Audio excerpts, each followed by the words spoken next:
நேபாளத்தில் திடீரென பெருவெள்ளம் ஏற்பட்டுள்ளது. இதில் 50க்கும் மேற்பட்ட தமிழர்கள் அங்கு சிக்கியுள்ளதாகவும் தகவல் வெளியாகியுள்ளது. தகவல்களோடு இணைகிறார் எமது செய்தியாளர் ராஜேஷ். வணக்கம் ராஜேஷ், இது குறித்த கூடுதல் விவரம். வணக்கம் ஜன்னி.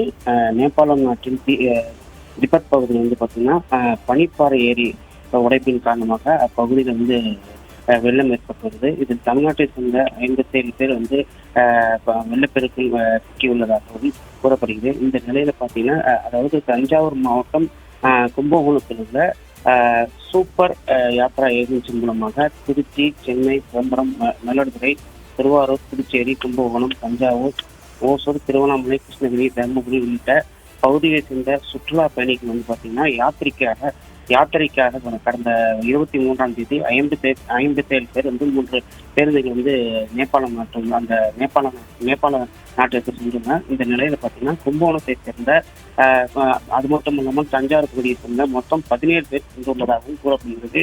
இதுல பார்த்தீங்கன்னா 17 பேரின் விவரங்களை அந்த சூப்பர் யாத்திரை ஏஜென்சியில் தற்போது அதிகாரிகள் யார் யார் சென்றுள்ளதாகவும் அவர்கள் விவரங்கள் என்ன என்பதை அதிகாரிகள் கேட்டு வருவதாகவும் மேலும் பாதிக்கப்பட்டுள்ள அந்த சுற்றுலா பயணி விவரங்களையும் தமிழ்நாடு முழுவதும் உள்ள தாசில்தார்கள் விவரங்களை கேட்டு வருவதாக சொல்லப்படுகிறது. இந்த நிலையை பார்த்தீங்கன்னா மேலும் இந்த 17 தஞ்சாவூர் மாவட்டத்தை சேர்ந்த தஞ்சாவூர், கும்பகோணம் இந்த 2 ஊர்களை சேர்ந்த சிக்கியுள்ள விவரங்களை மாவட்ட நிர்வாகம் மூலமாக பல்வேறு நடவடிக்கை மேற்கொள்ளப்பட்டு வருவதாக கும்பகோணம் வட்டாட்சியர் பூங்கோடி தெரிவித்துள்ளார். ஜனனி, தங்களுடைய விரிவான தகவலுக்கு நன்றி ராஜேஷ்.